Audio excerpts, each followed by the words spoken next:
देखिए बच्चों, हमारे पास ये टॉपिक है अब आयोनाइजेशन पोटेंशियल कह लीजिए या आयोनाइजेशन एनर्जी कह लीजिए, एक ही बात है। आईपी कह लें, आईई कह लें, दोनों क्या है, एक ही चीज के सिनोनिमस टर्म्स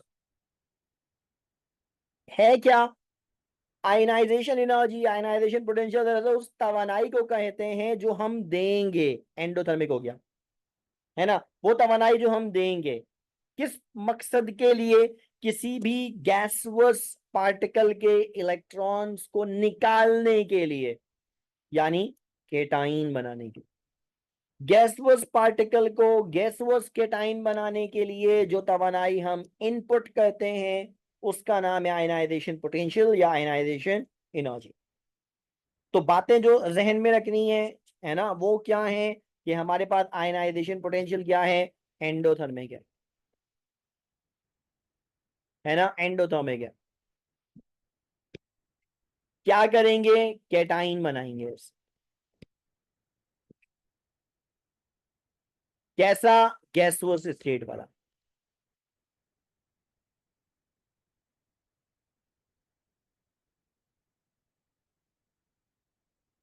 ठीक है ना, ये जरा ध्यान में रखना है। गैसोस स्टेट होनी चाहिए जब आप इलेक्ट्रॉन निकाल रहे हैं, तो वो गैसोस स्टेट के अंदर एग्जिस्ट करता है। अगर लिक्विड है, अगर सॉलिड है, अगर एक्वस है, अब नहीं करेंगे हम ये टर्म। आयनाइजेशन एनर्जी सिर्फ उस तवानाई को कहा जाएगा, सिर्फ उस तवानाई को कहा जाएगा जब वो गैसुअस पार्टिकल के इलेक्ट्रॉन को निकालने के लिए इस्तेमाल हो, गैसुअस कैटाइन बनाने के लिए इस्तेमाल हो। ठीक है ना। अब मुख्तलिफ इसके यूनिट है, इलेक्ट्रॉन वोल्ट पर एटम भी है, कैलोरीज पर मोल भी है, किलो जूल पर मोल भी है ना। ये इसके चंद इक्विवेलेंट जरा कोशिश करके याद कर लीजिएगा।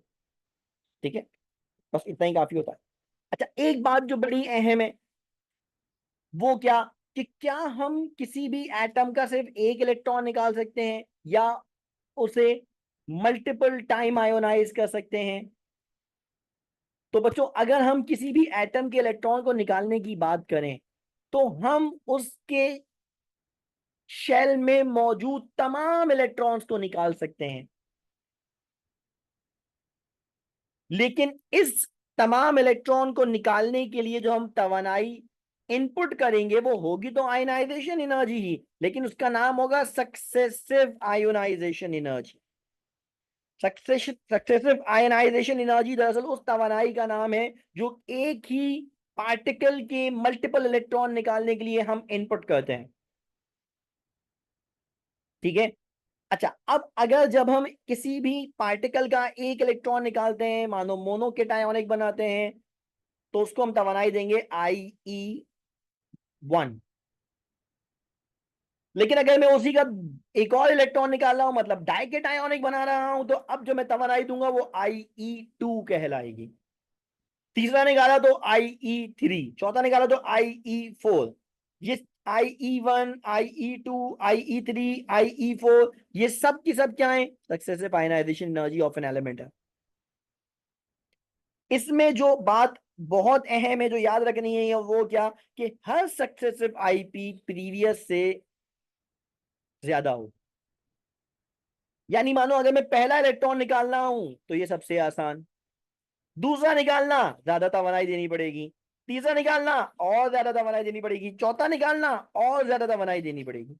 यानी जितने मल्टीपल इलेक्ट्रॉन निकालते जाएंगे किसी भी पार्टिकल में से, मोनोकेटायोनिक, डाइकेटायोनिक, ट्राइकेटायोनिक, टेट्राकेटायोनिक बनाने की तरफ जाएंगे, तो ये तवानाई की मिकदार बढ़ती चली जाएगी, इक्विवेलेंट नहीं होगी, है ना। सक्सेसिव आईपीज हमेशा ज्यादा होंगी प्रीवियस से, हमेशा ज्यादा होंगी प्रीवियस से। ठीक है, इसको जरा ध्यान में रखिए। अच्छा, कुछ जगह हमारे पास इसमें बड़ी यूनिक मिलती हैं, है ना, कुछ जगह हमारे पास बड़ी यूनिक मिलती हैं कि हम ये कहते हैं कि लेफ्ट टू राइट जाते हुए आयनाइजेशन एनर्जी में इजाफा होता है। चलो इसको फैक्टर्स के साथ डिस्कस करते हैं, उसके बाद फिर हम बात करते हैं वो क्या है।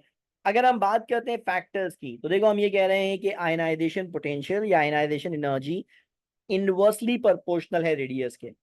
इनवर्सली प्रोपोर्शनल रेडियस के, तो मानो मैं ये कहना चाह रहा हूं कि ग्रुप्स के अंदर, ग्रुप ट्रेंड के अंदर अगर हम बात करें तो आयनाइजेशन पोटेंशियल की वैल्यू क्या होती है, डिक्रीज करती है। एटॉमिक साइज बढ़ा, आयनाइजेशन पोटेंशियल एनर्जी कम हो गई। शील्डिंग इफेक्ट इनर शेल्स के ऊपर डिपेंड कर रहा होता है। समहाउ ये भी लिंक करता है ग्रुप के हिसाब से, है ना।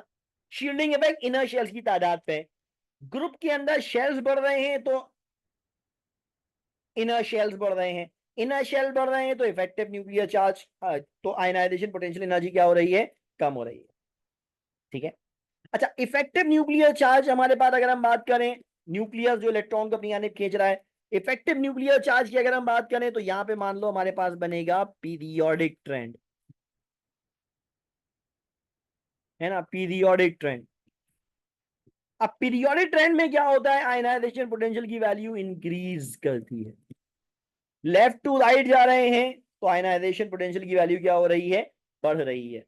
लेकिन इसमें हमारे पास दो जगह एक्सेप्शन है,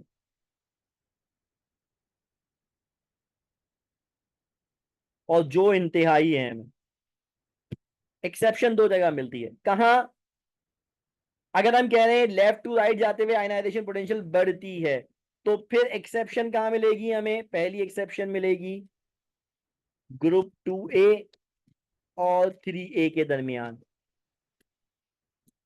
दूसरी एक्सेप्शन मिलेगी हमें ग्रुप 5th A और 6th A के दरमियान।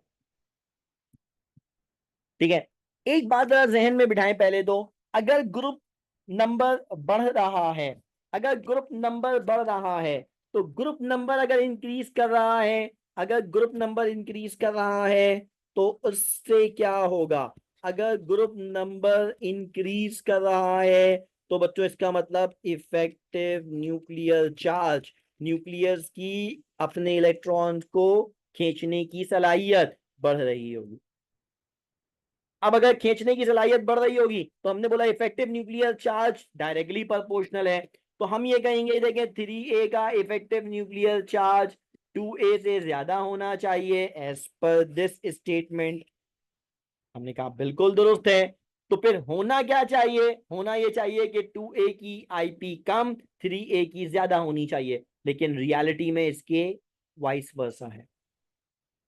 सिमिलरली 5th और 6th की बात करें तो 6th का ग्रुप नंबर ज्यादा, ग्रुप नंबर ज्यादा तो इसका मतलब न्यूक्लियर चार्ज ज्यादा, nuclear charge IP directly proportional, तो आईपी ऑफ द 6th ज्यादा होनी चाहिए एज कंपेयर टू 5th। हम बोलते हैं बिल्कुल दुरुस्त कह रहे हैं आप, लेकिन रियलिटी में ऐसा नहीं है। रियलिटी में IP of 5th is greater than the IP of 6th। यानी न्यूक्लियर चार्ज का असर, न्यूक्लियर चार्ज का इंपैक्ट हमें पीरियड में हर जगह नजर आएगा, सिर्फ दो जगह एक्सेप्शन होगी, 2A में और 5th में। यहां न्यूक्लियर चार्ज की जगह कोई और फैक्टर इन्वॉल्व होता है, और वो क्या है, वो कोई और फैक्टर क्या है, वो है बच्चों स्टेबल इलेक्ट्रॉनिक कॉन्फ़िगरेशन। हमने प्रीवियस क्लास में डिस्कस किया था, तीन तरह की इलेक्ट्रॉनिक कॉन्फ़िगरेशन होती हैं, फुलफिल्ड, हाफ फिल्ड और पार्शियल फिल्ड। फुलफिल्ड तो बेस्ट है, हाफ फिल्ड सेकंड बेस्ट है, पार्शियल फिल्ड अनस्टेबल है। ठीक है ना, पार्शियल फिल्ड अनस्टेबल है। अब अगर फुलफिल्ड है तो इसका मतलब इसकी आईपी सबसे ज्यादा होगी, हाफ फिल्ड है तो उसकी आईपी फुलफिल्ड से कम, लेकिन पार्शियल फील्ड से क्या होगी, ज्यादा होगी, है ना, उसके नेबरिंग जो पार्शियल फील्ड वाली इलेक्ट्रॉनिक कॉन्फ़िगरेशन है उससे ज्यादा होगी, और पार्शियल फील्ड की पुअर होगी, पार्शियल फील्ड की क्या होगी, पुअर होगी। अब ये क्या सीन है, ये क्या इशू है, मैंने देखे इसका ट्रेंड भी लिखा। मैंने बोला देखिए हाईएस्ट ग्रुप नंबर है, हाईएस्ट है, फिर इसका ग्रुप नंबर ज्यादा, हाईएस्ट है, फिर क्या हुआ, इन दो जगहों पे एक्सेप्शन आ गई। ठीक है ना, इन दो जगह पे एक्सेप्शन आ गई। अब यहां 5th की आईपी 6th से ज्यादा हो गई, वजह क्या है, वजह क्या है बच्चों, ये है हाफ फील्ड इलेक्ट्रॉनिक कॉन्फ़िगरेशन, और ये है पार्शियल फील्ड इलेक्ट्रॉनिक कॉन्फ़िगरेशन। क्या मतलब इस बात का जरा समझिए।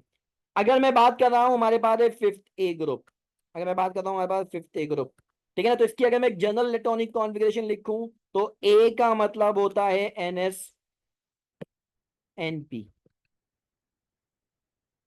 ठीक है ना, ए का मतलब होता है NS&P, और 5 का मतलब होता है total electron in S&P, S में और पी में मिला के टोटल इलेक्ट्रॉन, 5 का मतलब 5 इलेक्ट्रॉन हो गए, है ना। तो एस में आएंगे मैक्सिमम 2, तो बचे पी में 3, तो पी हो गया हाफ फिल्ड, पी हो गया हाफ फिल्ड सिमेट्रिक ऑर्बिटल। लेकिन अब अगर मैं जाता हूं 6A पे बच्चों, तो हमारे पास फीचर क्या बनेगा, वही ए का मतलब NS&P। 6 का मतलब क्या आएगा, 6 इलेक्ट्रॉन, तो 2 आए यहाँ, 6 और 4 आए यहाँ, है ना, 2 आए यहाँ और 4 आए यहाँ। इसका मतलब ये क्या हो गया, ये हो गया पार्शियल फील्ड, अनसिमेट्रिक हो गया ना पार्शियल फील्ड, और उसकी निस्बत ये क्या हो गया, हाफ फील्ड। है बराबर बराबर में एडजेसेंट है, लेकिन क्योंकि फिफ्थ ए की electronic configuration of the p sub shell half filled stable है, और स्टेबल चीजें अपने आप को चेंज करने से रेजिस्ट करती हैं, लिहाजा पी सब शेल अपनी सिमेट्री को बिगाड़ने की कोशिश नहीं करेगा। मानो मैं ये कहना चाहता हूं कि पी सब शेल हमारे पास देखो ऐसा है,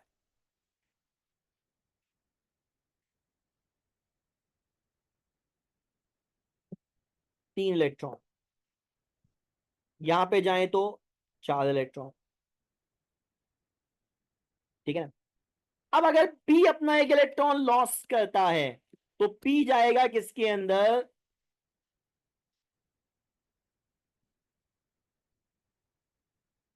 पी क्या हो जाएगा हमारे पास, अब अगर इलेक्ट्रॉनिक कॉन्फ़िगरेशन करें तो पी क्या हो जाएगा हमारे पास, एक इलेक्ट्रॉन लॉस करके हाफ फील्ड से पार्शियल फील्ड, स्टेबल से अनस्टेबल। और यहां अगर हम बात करें तो ये क्या है, पार्शियल फील्ड, है ना, ये क्या है पार्शियल फील्ड, और ये क्या हो गया, अब एक इलेक्ट्रॉन लॉस करके हाफ फील्ड, यानी अनस्टेबल से स्टेबल हो गया।